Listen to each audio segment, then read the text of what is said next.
저는 논란이 없기를 바라고요. 예. 사실은 민주당 같은 경우에는 노무현 대통령 때도 그렇고 뭐 2012년 때도 그렇고 우리가 그 진보는 분열하면은 망한다라는 것을 체득했고 예. 그런 예. 학습 효과가 있기 때문에 예. 지금 우리 내부 경선이 이제 지금도 치열하지만 예. 앞으로 더 과열될 가능성이 있는데 그럼에도 불구하고 우리 민주당 지지자라면은 경선 불복만큼은 정말 용서할 수 없고 그 얘기가 나오는 것 자체가 지지자들의 등을 예. 돌릴 수 있는 일이기 때문에 양쪽에서 좀 이런 얘기는 해서는 안 되고 빨리 정리가 되어야 된다고 생각을 합니다.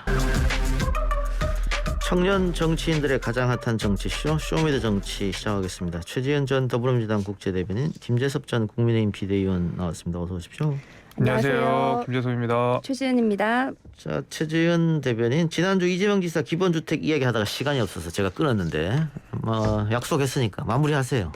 네, 기본주택뿐만 아니라 어저께 기본대출, 기본금융 정책까지 이제 그저께인가요? 다 발표가 돼서 기본소득, 기본주택 그리고 기본금융까지 기본 시리즈가 지금 모두 나왔는데 예. 사실 굉장히 많은 관심을 받고 있습니다. 비판도 많고 예. 관심도 많은데 뭐 비판할 점은 충분히 우리가 잘 새겨들어야 되고 예. 또 더 정교한 정책을 만드는 과정이기 때문에 환영하고요.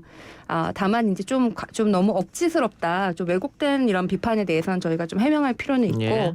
근데 한편으로는 이제 이런 기본 시리즈가 그동안 우리가 뭐 네거티브라든지 정치 공방을 하던 선거가 이제 정책 공방으로, 정책 경쟁으로 넘어가는 그 과정의 기본 시리즈가 있었다는 생각이 들고 또 한편으로 이렇게 큰 관심을 보이시는 것은 그만큼 지금 양극화로 인해서 우리 국민들의 삶이 많이 퍽퍽하시다.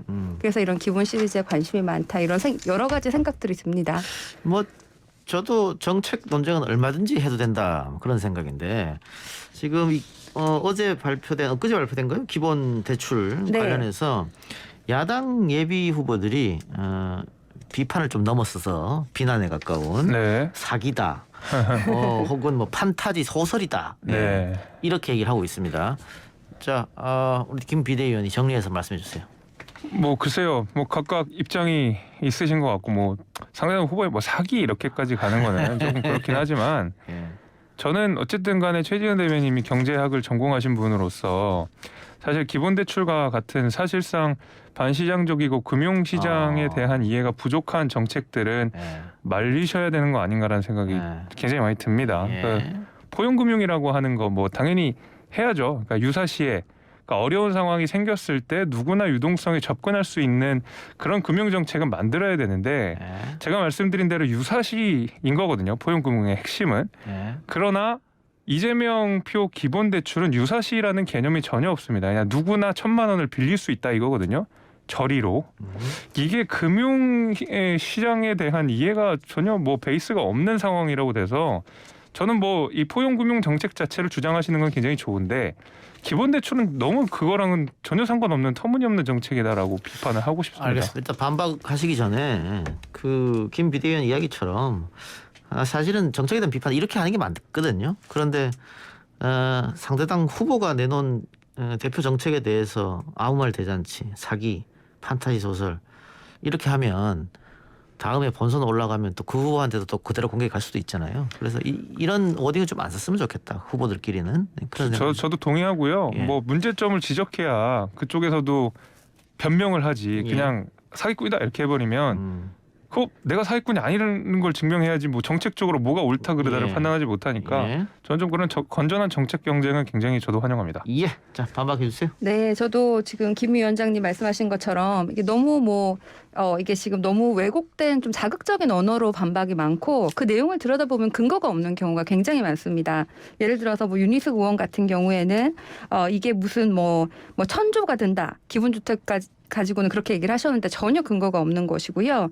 기본대출도 마찬가지로 여러분들이 비판을 하시는데 사실 그 비판 중에 하나는 엄청난 정부 재원이 든다고 오해를 하시는 부분이 있는데 사실은 그렇지가 않습니다. 이게 2030 세대한테 이제 1,000만 원씩 우대금리보다는 조금 더 비싼 금리로 빌릴 수 있게 하겠다는 것이거든요. 예. 근데 그러면은 대부분 이제 그런 신용도가 좋은 일반 청년 같은 경우에는 은행에 가면 그냥 우대금리를 빌릴 수 있어요.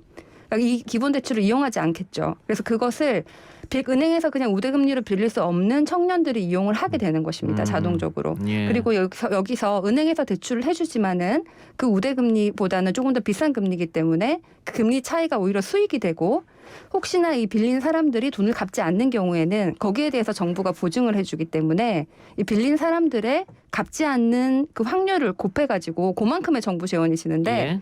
사실 사실 이것을 계산해보면은 우리가 지금 뭐 충분히 지난 다른 그런 금리와 똑같이 이렇게 계산을 해보면은 이 만약에 갚지를 않아서 정부가 보증을 해주는 그 비용이 발생하더라도 알겠습니다. 그것이 예. 수익보다 작다. 그래서 이게 수익으로 충분히 커버가 되고 재원이 필요하지 않은 정책이다라는 말씀을 드립니다. 자, 이 논쟁은 오늘 뭐 네. 캠프 대표로 나온 건 아니니까. 예. 저도 지금 간단하게 반박드리면 짧게 하겠습니다. 해주세요. 예.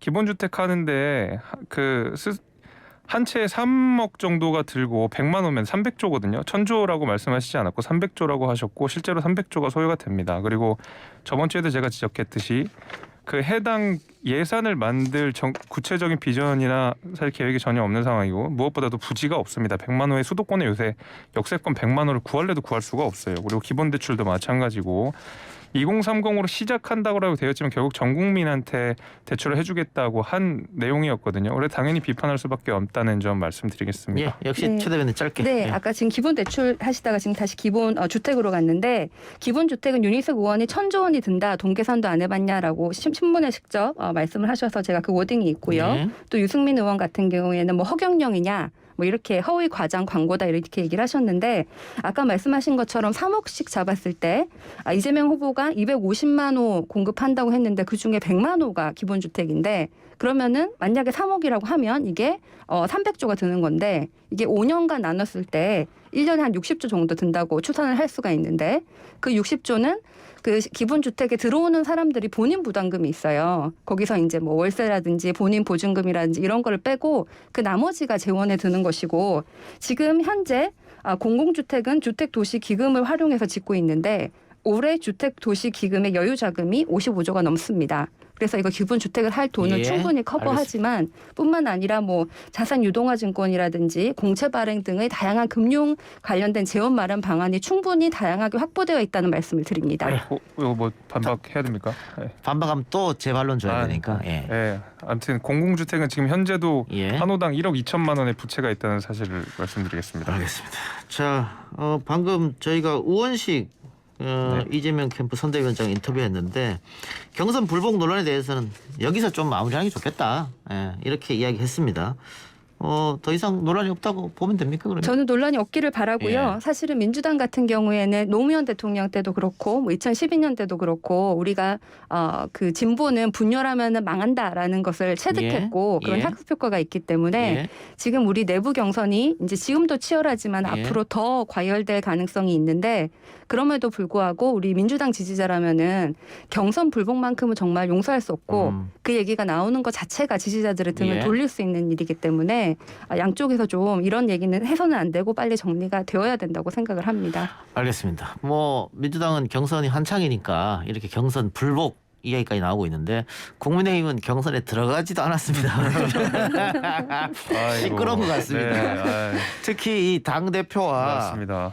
그 야권에서 1등 주자 간의 어떤 불협화음이랄까요? 네. 뭐 이런 게 좀 있어요. 네. 또 특히 이제 오늘 굉장히 심해졌는데 탄핵 이야기 나오면서 더 심해진 것 같습니다. 맞아요. 예.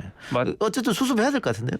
마침 조금 전에 제 방송 들어오기 한 10분 전인가요? 5분 전인가요? 예. 이준석 대표가 페이스북에 자신의 이제 입장을 이야기했는데 예. 윤석열 후보 측에서 이 사과를 했다고 해요. 그래서 예. 뭐 당연히 이제 신지호 정무실장이죠. 거기를 이제 엄중히 문책을 했다고 하시고 그래서 어쨌든 봉합되는 국면인 것 같긴 합니다. 봉합되는 국면인 것 같은데 결국에는 지금 이 사달이 나게 된 것은 그러니까 이준석 대표와 윤석열 후보 간의 갈등처럼 비춰지게 된 그 기화, 예. 그 원인은 사실 경선 준비 위해서 준비한 토론회 때문이거든요. 예. 그래서 이제 아니 경선 준비비가 이거 왜 이렇게 월권을 해서 토론회를 굳이 무리하게 잡느냐 이런 비판들이 사실 당내에 있잖아요. 예. 경선 준비위 안에 있는 제 입장에서 말씀을 드리면 당시 경선 준비가 출범할 때 뭐라고 이야기를 했냐면 그 당원 당규에 정해진 그 경선 룰을 제외한 나머지 모든 사항에 대해서 전권을 주겠다라고 예. 약속을 하고 경선 준비가 출범을 한 겁니다. 예. 그래서 이 당원 당규의 그 정해진 사항은 마지막 그 최종 후보를 선정하는 그 단계에서 여론조사 50%와 당원 그 조사 당원 이 참여 비율 50%가 예. 총 100점을 계산해서 최종 후보를 뽑겠다는 그 내용을 제외한 나머지는 사실 경선 준비한테 이름을 하게 된 것이거든요. 그래서 몇 번의 컷오프를 할 건지 몇 번의 토론회를 개최할 것인지 예. 이런 것들은 사실 경선 준비위가 선관위가 출범하기 이전에 권한을 갖고 하는 게 맞습니다. 예. 예, 그래서 강행 규정은 아니죠. 물론 경선 준비가 토론을 개최한다고 해서 모든 후보들이 반드시 참여할 필요는 없습니다. 예. 강행 규정은 아니기 때문에 다만 어쨌든 우리는 다양한 후보들이 자신의 입장을 국민들한테 말할 수 있는 기회를 만들어야 되는 건 경선 준비의 의무이고요. 당연히 그래서 저희는 1차 컷오프가 있기 전에 여론조사가 이제 곧 이제 들어가게 될 테니까요. 후보 등록이 끝나면 그 전에 우리 후보가 누가 있고 그 후보가 생각하는 정책 비전이 무엇인지는 적어도 한 번은 알려줘야 된다. 한두 번은 알려줘야 된다라는 것 때문에 개최한 거기 때문에 이걸 가지고 경선 준비가 월권이라든지 이거 자체로 뭐 대표와 후보가 갈등 국면을 만들기 위해서 경선 준비가 무리하게 밀어붙인다든지 하는 거는 전혀 아니고요. 예. 이준석 대표가 지시한 사항도 없었습니다. 그냥 저희 경선 준비가 결정을 해가지고 진행을 하겠다라고 결정했을 뿐이지 이것을 이준석과 윤석열 두 투스톤이라고 부르더라고요. 요새 그 투스톤 간의 갈등으로 비춰지는 것은 좀 너무 나갔다라는 말씀을 드리겠습니다. 저도 김재섭 비대위원 이야기에 동감하는데 네. 이게 국민의힘은 경선 준비위고 민주당은 경선 기획단 뭐 네. 이름만 다를 뿐이지 하는 일은 같아요. 그렇죠. 근데 경선 준비위에서 토론 절차를 만든 것 가지고 월권이라고 하면 뭘 해야 됩니까? 그러면 뭐 어떤 일을 해야 되는 거예요, 경선 준비위는? 뭐 그러니까 아까 말씀드렸듯이 1차 컷오프에 과연 몇 명을 올릴 것이냐, 2차 컷오프에 몇 명을 올릴 것이냐. 근데 굉장히 중요한 문제긴 해요, 사실. 왜냐하면 1차 컷오프는 저희 같은 경우에 여론조사 100%입니다. 2차 컷오프 같은 경우에는 당원 30, 여론조사 70이고 예. 본선에 가야 50대 50이에요. 그건 예. 당원 단계에 정해져 있었던 예. 거니까. 그래서 여론조사 100%, 뭐 3대 7 이런 룰 전체는 사실 경선 준비에서 다 토론을 통해서 만들어진 아니거든요. 그러니까 이런 것도 중요한데 그거는 우리끼리는 중요하고 결국 국민들이 궁금해하시는 점은 국민의힘에 어떤 후보가 있는데 그 사람들이 무슨 생각을 갖고 있는데 적어도 당원들이나 국민들한테 한 번은 알려줘야 되지 않겠습니까? 예. 그래서 당연히 경선 준비 차원에서 해야 될 일을 하고 있다라고 말씀드리겠습니다. 네, 이게 근데- 왜 밖에서 봤을 때는 예. 제가 이제 국힘의 내부 상황은 잘 모르지만 당 대표를 중심으로 여러 대선 후보가 있는 것이고 그 대선 후보 중에 한 명을 이제 고르는 것이 경선 과정인데 그럼 당 대표 중심으로 이게 다 흘러가야 되는데 특정 후보가 뭐 당 대표를 탄핵을 한다는 등 이것은 뭐 당 대표 흔드는 것이 아닌가 그래서 굉장히 보기가 안 좋고 저는 뭐 국민의힘 당원은 아니지만은 이준석 대표 중심으로 좀 당이 합쳐져야 되는 것이 아닌가라는 생각이 듭니다. 이게 왜냐면요 민주당 입장에서는 오랜만에 지금 실이 났거든. 국민의힘의 분란에 대해서. 그러니까요. 원래 민주당에서 보기 안 좋다 그러면 대부분 국민의힘한테는 호재 아니에요? 그런 것 같은데.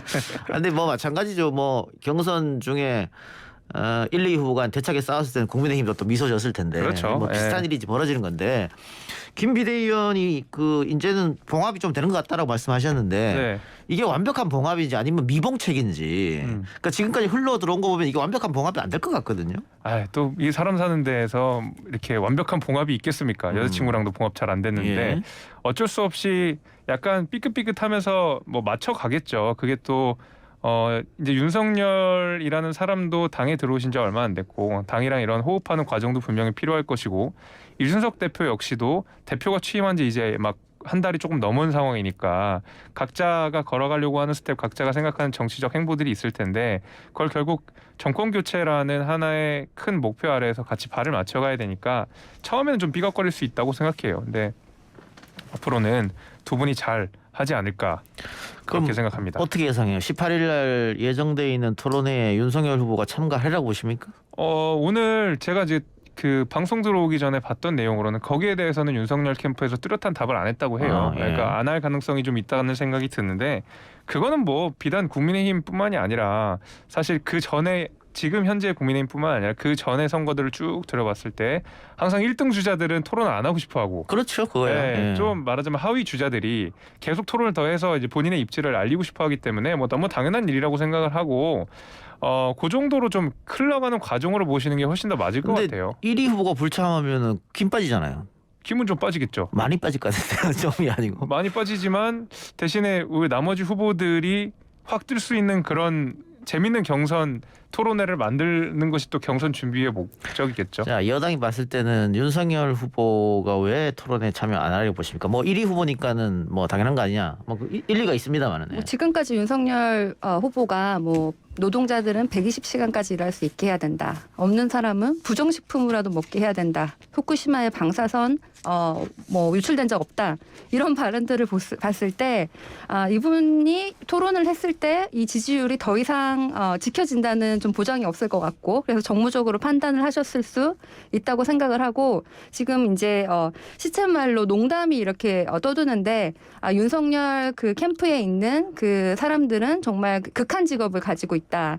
윤석열 후보의 입을 막는 그런 아주 극한 직업을 가지고 있다. 이런 농담까지 떠돌고 있습니다. 그래서 이 윤석열 후보의 메시지 리스크를 관리하는 차원에서 토론을 하지 않는 것이 아닌가 이런 생각이 듭니다.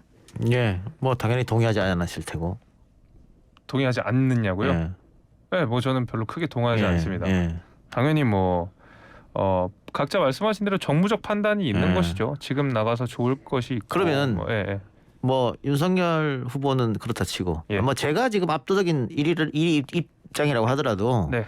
14대 1로 싸우고 싶은 마음 없을 거예요. 그렇죠. 당연히 예. 그렇죠. 그럼 최재형 후보는 어떨까요? 최재형 후보 측은 나온다는 얘기인 것 같습니다. 예, 제가 아직 확실하게는 뭐 확정된 건 아닌 것 같은데 기본적으로 윤석열 캠프도 그렇고 최재형 캠프도 그렇고 당의 경선 준비나 당의 기구가 하는 모든 행사에는 참여하는 것으로 웬만하면 다 참여하는 것으로 기조를 정했기 때문에 최재형 캠프 쪽에서도 마찬가지로 그런 입장을 전달한 것으로 제가 알고 있고요.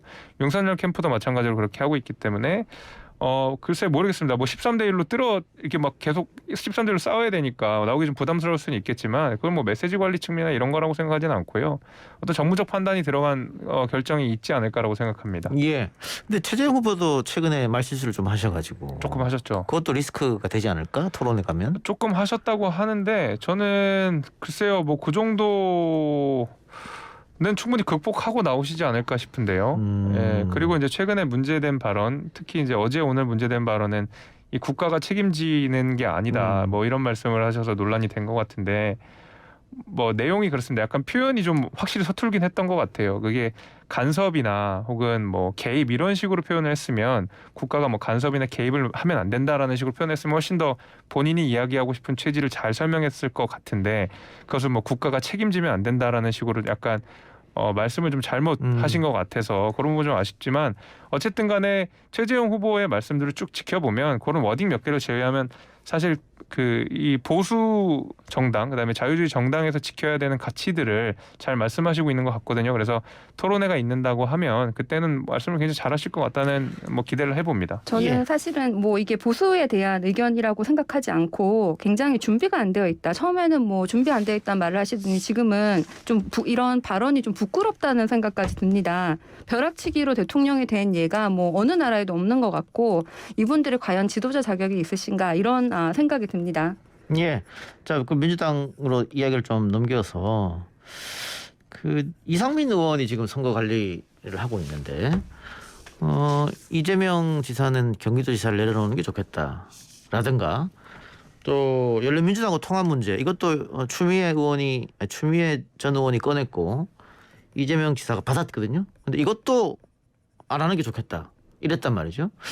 그러면은 이게 중립을 지켜야 할 선거관리위원장이 한쪽 편을 드는 게 아니냐 이런 오해를 받기 십상 아니에요? 그런 오해가 충분히 있을 수 있죠. 그래서 선관위에서 그렇게 하면 안 되고 저는 개인적으로 열린민주당과 통합을 찬성합니다. 왜냐하면 뜻이 굉장히 비슷한 동지들이라고 생각을 하는데 근데 이제 당의 지도부 입장은 지금 이제 열린민주당과 뭐 뜻을 같이 하는 것은 동의를 하는데 지금 경선 시기에 합당을 하면 이게 특정 후보의 유불리로 작용할 수 있다라는 것에 대해서 좀 고민이 있는 것 같습니다. 예. 그래서 당의 그 지도부의 입장은 현 시점에 합당하는 것이 아니라 이제 본선 후보가 정해지면은 그 후보와 함께 상의해서 합당 시점 등을 고려하겠다라는 것으로 정리가 된 것으로 알고 있습니다. 예. 특정 후보 누구한테 유불린데요?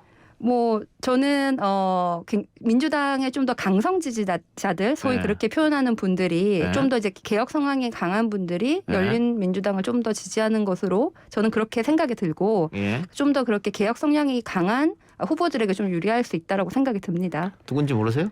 누군지는 뭐 제가 생각하기에는 예를 들어서 이재명 후보라든지 예. 추미애 후보라든지 이런 분들처럼 좀 강한 개혁 네. 의지를 가진 분들이랑 조금 더 성향이 비슷하지 않나라는 생각을 해봅니다. 그러니까 열린민주당 당원들이 그 두 사람을 많이 지지하니까 합당하게 되면은 그 두 사람이 유리해지는 거 아니냐. 그래서 네. 지금 두 사람은 합당하자 그러는 거 나머지 후보들은 안 된다 그러는 네. 거고. 뭐 그런 얘기죠?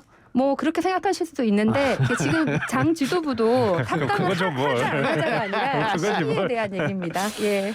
예. 아, 저는 뭐 민주당 선관위 이상민 위원장의 지적이 저는 맞다고 생각하거든요. 예. 그러니까 이게 사실 각 이 지사 입장에서 선거를 치른다는 게 예. 아무래도 다른 거는 뭐 그럴 수 있어요. 왜냐하면 공무담임권이라고 하는 것이 어쨌든 헌법상에 보장된 권리고 그게 3개월 전에만 사퇴하면 되는 거니까 예. 거기까지는 이해할 수가 있는데 이상민 위원장이 이야기하신 바는 그게 경기도지사 전체를 이야기하시는 것 같지는 않고 예. 이재명 지사에게 특별히 문제됐다고 이야기를 하신 것 같거든요. 예를 들면은 사실 경기연구원이라고 하는 이 경기도의 기관 같은 경우에는 경기도민을 위해서 그리고 경기도를 위해서 연구하고 뭐 해야 되는 기관인데 사실 기본소득이라고 불리는 경기도랑은 큰 상관없는 내용들을 사실 이 지사 개인의 브랜드로 만들기 위해서 경기도의 여러 가지 산하기관들을 사용한 내용들이 있거든요. 그렇기 때문에 예컨대 이제 기본소득과 관련된 뭐 그 해외 광고나 이런 문제들이 여러 번 지적되지 않았습니까? 이제 이런 것 때문에 도민들이 써야 될 돈이 과연 이렇게 홍보비로 대선 홍보비로 쓰이는 것이 맞느냐라는 지적을 이상민 위원장이 타당하게 하신 것 같고